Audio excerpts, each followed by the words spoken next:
Bonsoir, je suis Jean-Jacques Breton, président du club d'affaires franco-allemand de Provence et aussi directeur d'une société allemande, Kraftenlagen Heidelberg, où j'officie en France et en Suisse.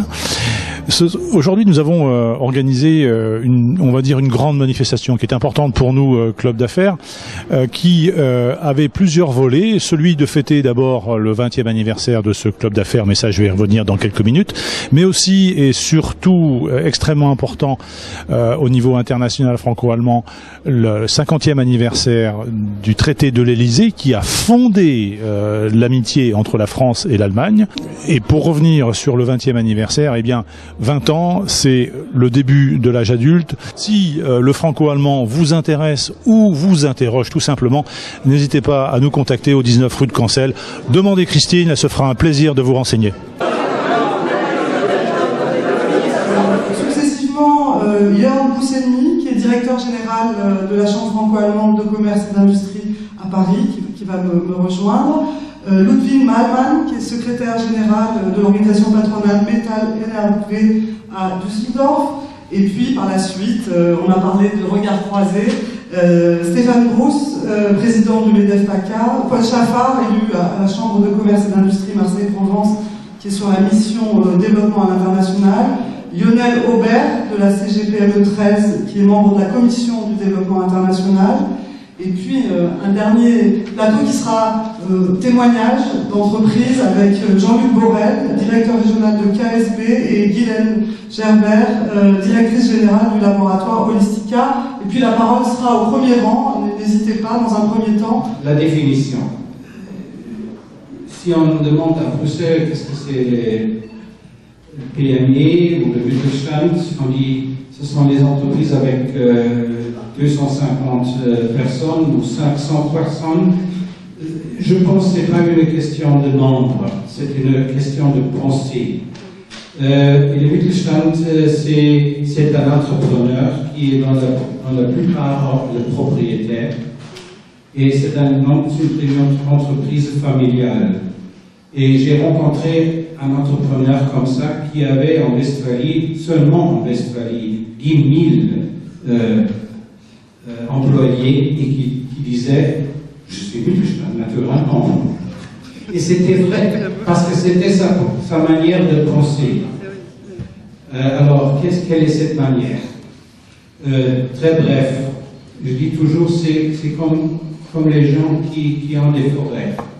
Ils plantent pour les générations qui viennent d'après. Et ça, c'est toute une autre façon d'organiser une entreprise que si vous regardez toujours les bilances de l'année prochaine. Vous m'aviez parlé de deux aspects du Mittelstand, l'entrepreneuriat d'un côté, l'apprentissage de l'autre.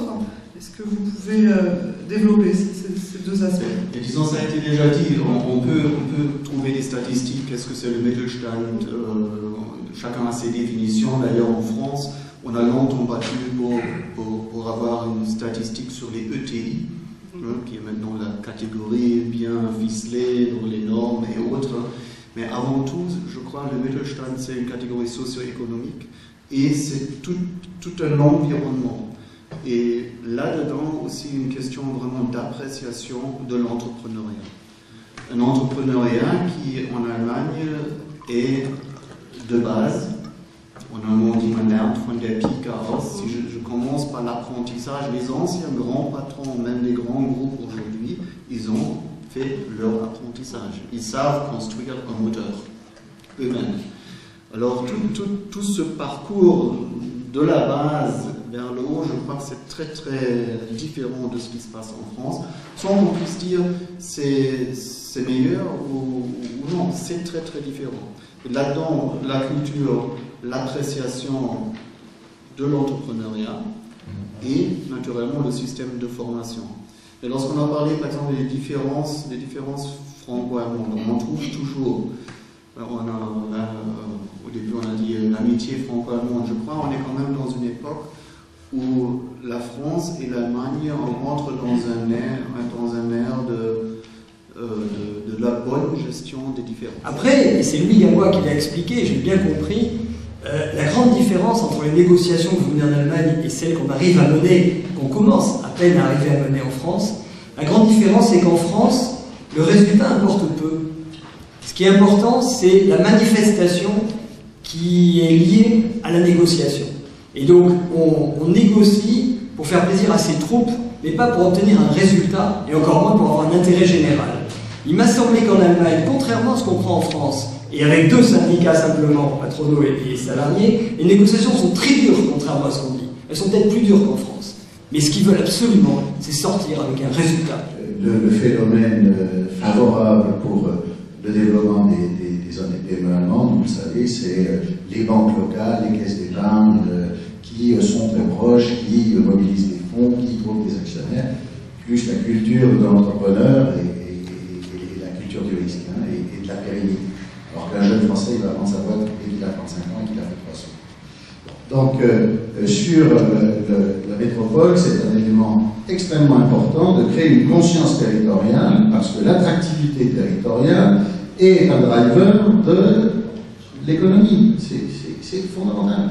Et simplifier les relations, avoir plus de proximité avec les entreprises du territoire, c'est un élément fondamental pour les aider à se développer. On les comprendra mieux et on les fera plus travailler entre elles si elles sont dans un grand territoire. S'il n'y a pas des exploits contre les Aubagnettes, que sais-je. Donc la commission de développement international a été créée dans cette optique-là, sur les 3 chantiers que sont l'axe franco-allemand, la Chine et le Maghreb.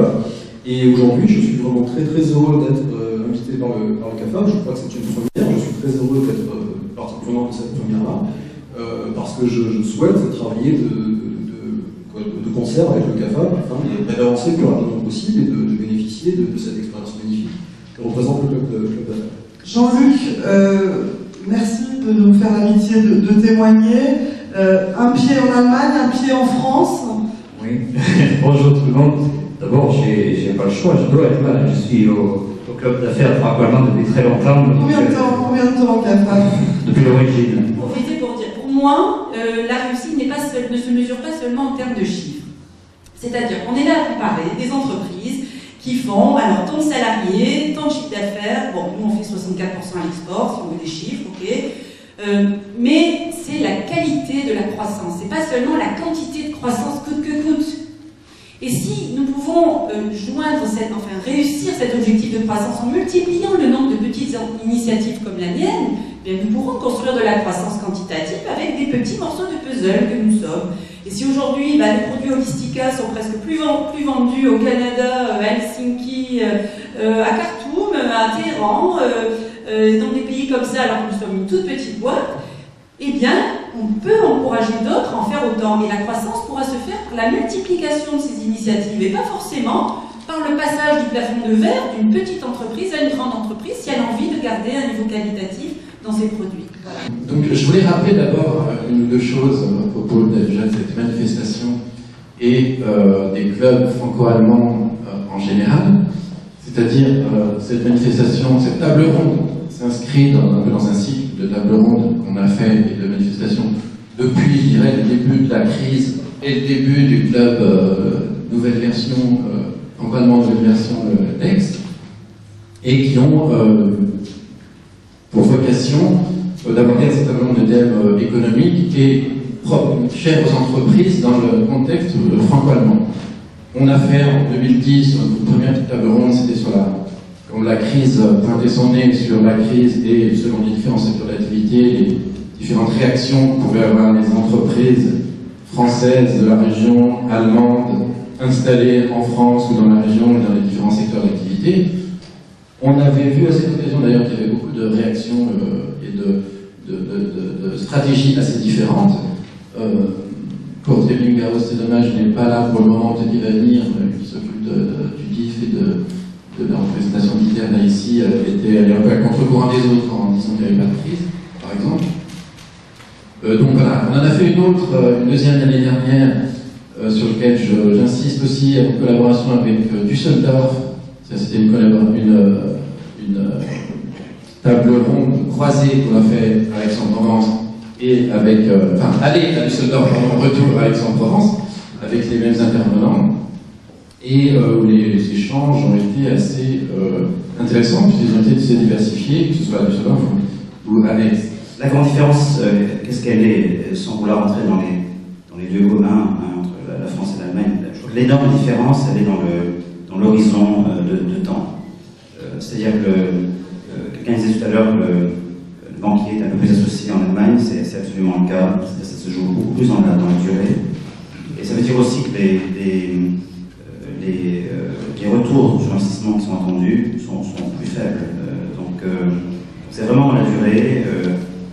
Le banquier allemand n'est pas comme le banquier français qui vous donne un parapluie quand il fait beau, qui le reprend quand il pleut. C'est un petit peu plus quelqu'un qui participe au cycle. Voilà. À quel âge? Qui s'en occupe? Où est-ce qu'il habite? Qui le finance? Personne n'a le temps, ni du côté allemand, ni du côté français, au niveau entrepreneurial, de prendre en charge quelqu'un. Ça veut dire ce qu'on a besoin, c'est peut-être au niveau de l'apprentissage. Là, il y a toute une question autour de reconnaissance et ainsi de suite, mais on travaille dans des régions transfrontalières là-dessus. Je crois qu'il y a des belles exemples là aussi qui fonctionnent.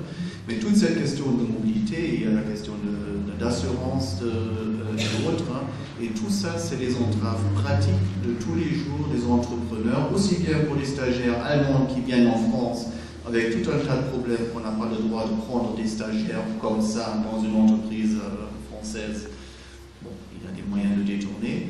Et l'inverse. Alors ce n'est pas uniquement la question de langue, mais c'est toute l'infrastructure qui reste nationale. Alors ce qu'on a en commun aussi, on est conscient qu'aujourd'hui on existe grâce au réseau des PME et des entreprises. Donc ça, on travaille beaucoup avec les PME et les entreprises locales. On essaye de créer un pôle d'expertise, de compétences. On travaille beaucoup en apprentissage avec les PME et PMI locales. On sort à peu près 400 apprentis chaque année et on travaille avec les PME pour, au terme de cet apprentissage, on ne peut pas tous les absorber nous, justement inviter les PME et PMI. Demain matin, j'ai justement un comité, puisqu'on a à peu près tous les 3 mois là, au niveau de Rocopter à Marignane, un comité de pilotage sur l'apprentissage, et on a invité à ce comité de pilotage les principales PME, PMI, les partenaires locaux, à travailler avec nous sur l'évolution de cet apprentissage. Et pour nous former ces apprentis, parce qu'on a la taille pour le faire, et permettre après à ces PME de les embaucher, c'est du gagnant-gagnant, parce que de toute façon, il a été formé sur nos produits, nos méthodologies, et ils vont ensuite dans les PME, PMI. Alors on a beaucoup appris d'ailleurs de l'Allemagne sur l'apprentissage. Pour vous donner juste quelques chiffres, il y a 3 ans, on a embauché 18% d'apprentis qu'on formait. Il y a 2 ans, 30%. Cette année, on est quasiment à 40%. Et on s'est fixé, moi j'ai dans mes objectifs là, de faire au moins 50% d'embauche au sein de Rocopter, les autres passant justement dans les PME, PMI locales, ou certains continuant à poursuivre leur activité.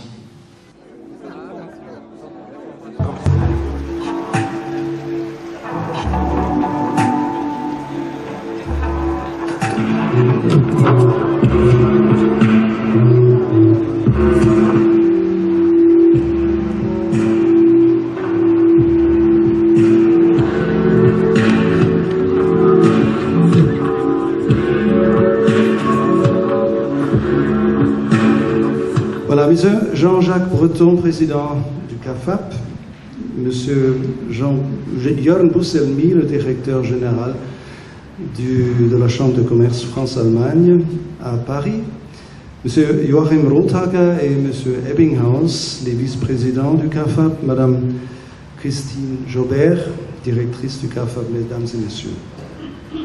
Permettez-moi d'abord de vous remercier chaleureusement pour cette invitation et pour l'honneur que vous m'avez fait de me donner l'honneur d'être patron ce soir, d'avoir le patronage de cette soirée festive. Nous venons de comparer dans la discussion de cet après-midi le Mittelstand allemand et les PME françaises.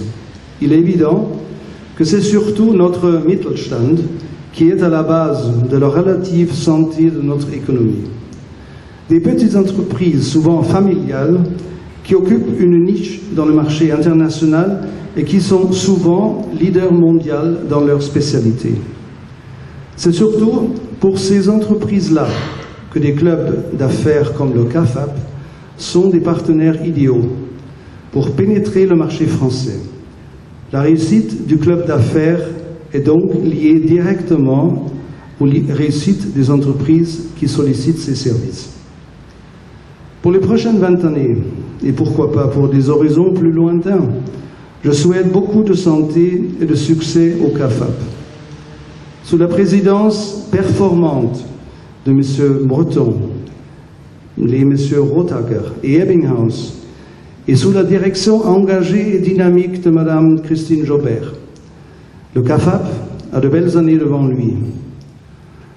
En étendant son rayon d'action à la Côte d'Azur, comme l'indique le volet de présentation, le CAFAP démontre une ambition admirable qui peut ouvrir de nouveaux rayons d'action et créer de nouvelles possibilités. Le consulat général d'Allemagne à Marseille s'engage à accompagner de près le développement du CAFAP et à l'aider dans la mesure de ses possibilités et compétences pour qu'il puisse continuer à prospérer pour la réussite de l'économie entre nos deux nations. Et maintenant, si j'en avais, je lèverais mon verre à la santé du CAFAP, son conseil d'administration, sa directrice, ses membres et tous les invités de la salle. Je vous remercie.